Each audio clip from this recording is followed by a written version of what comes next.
Hey guys, welcome back to my channel. I am Dom Lovely, your source for all celebrity entertainment news from my point of view. So I had a chance to watch Married at First Sight, and let me just say right now, Katina, girlfriend, red flags. Red, red, red, red. I'm sorry, I'm trying to be optimistic, but Olajuwon is a bit much and he's gonna be a problem. So girlfriend, open up those peepers, listen, and it's obvious that he has some issues, okay? Let's go ahead and jump right into the episode, y'all. It actually starts off where it picks up from the last episode when we see Lindsay and Mark. So, they're going down the aisle, and I guess they're just kind of showing us, a little bit of happy time with them. They're hanging out, getting to know each other. Lindsay still looks very drunk. Mark still looks very caught in the deer headlights, like, what the hell have I gotten myself into? So now it's Jasmina and Michaels' turn to go down the aisle.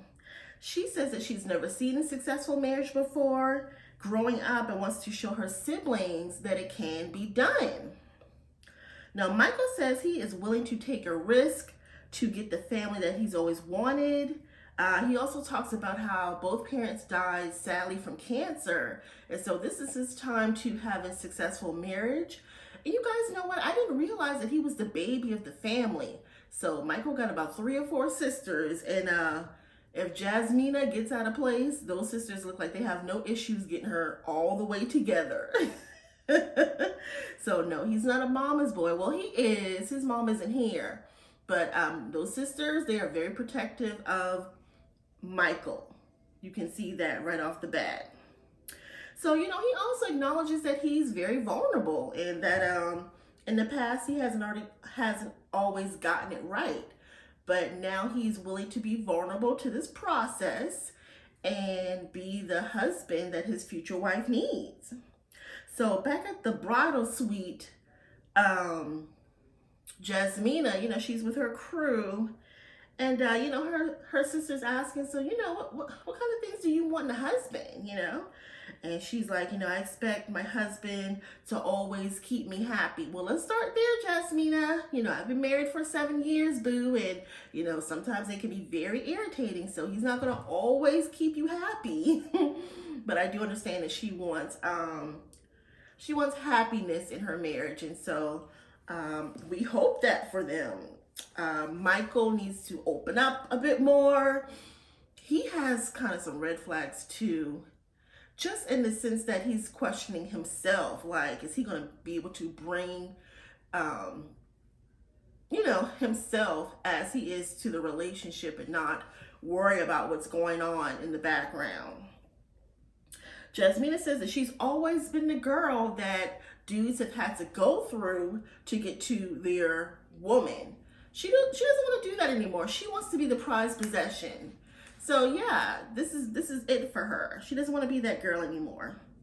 In Michael's suite, his siblings come, his best friend is there, and they share a really beautiful moment as he spoke about his mom and his parents and his day one is what it seemed like. His best friend was there to comfort him as well as his sisters. So everybody's getting pretty excited for the moment. So Jasmina in that hotel room, girl. Jasmina is having a full-on breakdown, honey. Like, you knew what you signed up for, right? You knew that you never met him before. You don't know what he looks like. And she's having all of these thoughts. She's in the bridal suite in the bedroom. All the other ladies are out in the living space.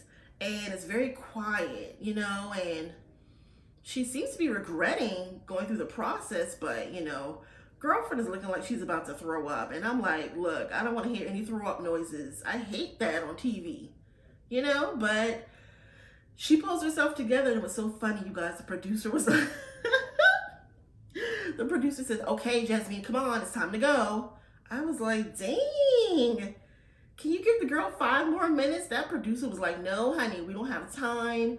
Time is money. You know what you signed on for. Come on, get on down this aisle. Jasmina. Oh my gosh, you guys, Jasmina is so beautiful. I love her dress. Her hair looks flawless. She just looks like a really beautiful bride. So, she comes down the aisle and Michael is like, wow, he's very pleasantly surprised by what he sees.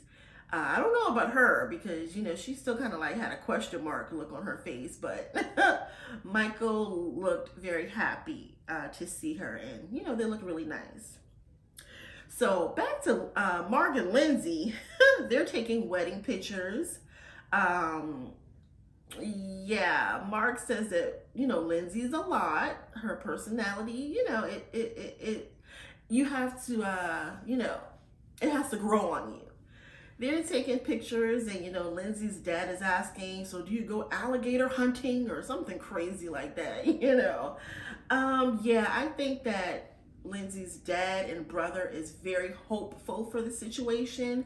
They know that she can be a bit overbearing, while Mark is very open to love and open to getting to know her. I think he may be feeling like, for my personality and the person that I am, is this a lot for me? I don't know. So we see a woman in the crowd, and Mark is like, yeah, that's my landlord.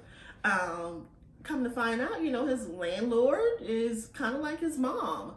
And so they have that relationship and that rapport. And Lindsay's like, okay, so mom's not here? No? Okay, well, we'll have that conversation later, because I guess Lindsay feels like, well, maybe this is something we have in common with our moms not, being fully active in our lives. But back over to Jasmina and Michael, they're at the reception at this point. And, they're just having a moment. I can tell that, Jasmina feels very relieved at this point. Michael is kind of looking into her eyes, and, they're talking about their interests, and apparently Jasmina is into Korean shows and things like that. Well, Michael, he's kind of an early bird. He doesn't stay up late. He's kind of like a pawpaw, so he goes to bed early. Jasmina's like, look, I'm up watching shows and, doing this and doing that. And then she was like, oh, you're not into Marvel? And he was like, is that a deal breaker? I don't think so, but it is, good to know that he's open to her and her shows. And, I know for me and my spouse, that is one of our evening things that we do together. We watch our shows and get caught up on, stuff we like to watch in bed together. So hopefully they'll find a common ground in that. Now, now that Jasmina and Michael has gotten down the aisle, we see Katina at the bridal shop with her girls picking out a dress, and we see Olajuwon at the men's tuxedo shop with his people. Now, you guys, I have to be honest with you. It feels like Olajuwon's people, like, they know he's a bullshitter. Like, they're just waiting for, something bad to happen, like, oh, shit. They just know that at some point he's going to mess this whole thing up. The brother is like, they're all trying to be optimistic, but your people. Like, when your people, they just move differently. So, his sister-in-law is asking, do you think you're going to, find love? And do you understand that this is for life, a lifelong commitment? And Olajuwon is like, giving all the looks of somebody who's still ready to play, baby. Olajuwon is still ready to play. Y'all saw what he was doing in that strip club. I mean, he literally had his face on that woman's ass. Just way too much, but that was prior to the marriage. We will not judge Olajuwon. Yeah. Olajuwon breaks down crying in his hotel suite. See, that's that fakery right there. You don't even know Katina like that. Why are you breaking down crying? Like, it's almost like, somebody said, just watch, you know, it's gonna hit you. It's gonna hit you, and you're gonna break down crying. Because as soon as he did that, his homeboy was like, yep, here it is, here it is. It was like almost on cue, like he was acting. Very strange, sir. You do not know that woman like that. Why are you emoting so hardly for somebody that you don't even know, haven't seen, don't even, you don't even have any feelings for her? So, I mean, that's fake. That's that fakery, Olajuwon. And married at first sight, come on. Why would y'all do this to that girl? Y'all keep getting it wrong, for real. Olajuwon is not about this settle down life. He just comes across so fake, so phony.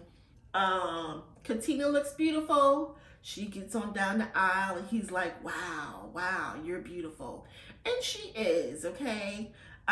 He said it so much, he was wondering why she didn't tell him he looked nice. He was like, I mean, do I look okay? Because you didn't say anything. And she was like, oh, okay, I'm sorry. I'm just, in the moment. So yeah, Olajuwon was looking for compliments, honey. Compliments.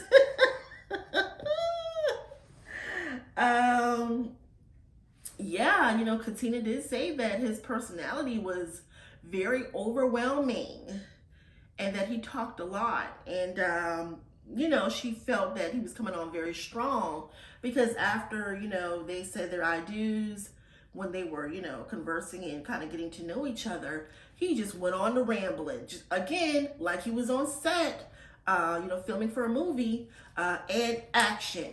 Yeah, because, I'm a great person. I'm a great provider and I have great time management skills. I have great leadership skills. I'll take care of you. I'll run your bath water. I'll cook for you. I'll check the mail. And she was like, bruh, okay, hold on.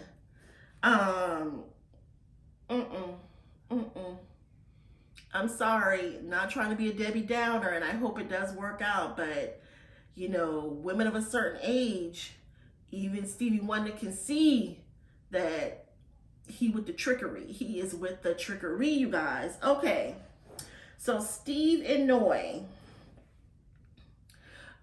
Steve is very handsome. I love how he looks in his suit. His barber did an amazing job with his hair. Noi is a very beautiful bride as well. She's having a moment with her mom in the bridal suite, and mom is basically telling her, trust your gut, trust your instinct, and have patience.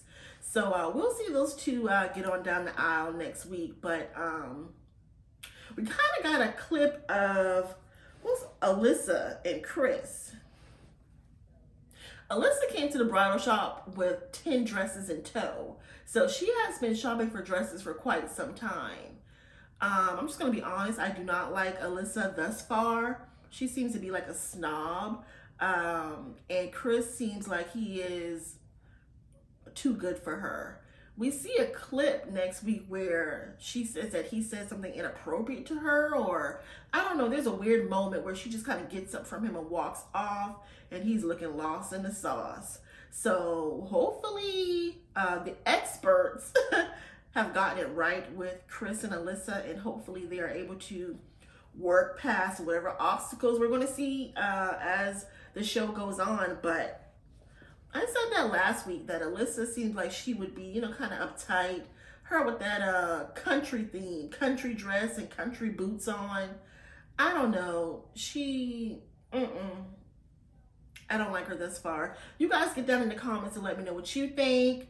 Don't forget to subscribe to my channel. Click the notification bell. And we will chat again soon. Bye.